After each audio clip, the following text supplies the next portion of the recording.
Geophysicists are now hypothesizing about the San Andreas fault line triggering a massive earthquake, and this is due to new information, a new study that is showing that the fault may be at a higher risk than previously thought.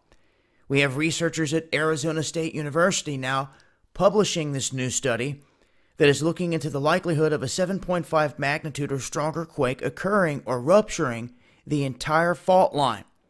Now, it has long been thought that the central section of the fault line, which stretches 90 miles from San Juan Bautista southward toward Parkfield, was creeping steadily in such a way that it provided for safe releases of energy.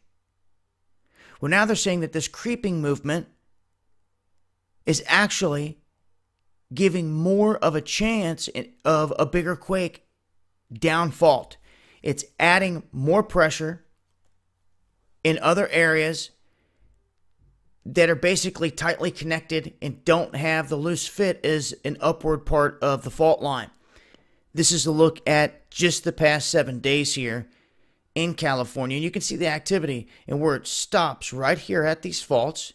I've talked about the Juan de Fuca and these plates and everything else, the Cascadia, several times before in past videos that you can check out if you've missed them.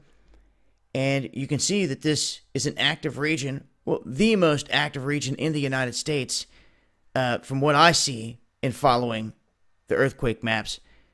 But Southern California, among the most active of all these regions, all the way down toward the Salton Sea, as you can see right here. And right here, this is a key spot I always talk about. This is where that fault kind of breaks loose right at the Salton Sea and then picks back up here in terms of a fault line on the other side. You can see how we got swarming little pockets around this area. It's just one to keep an eye on because this is an area they project that if it ever does come unzipped, it's going to start here and make its way to the northwest.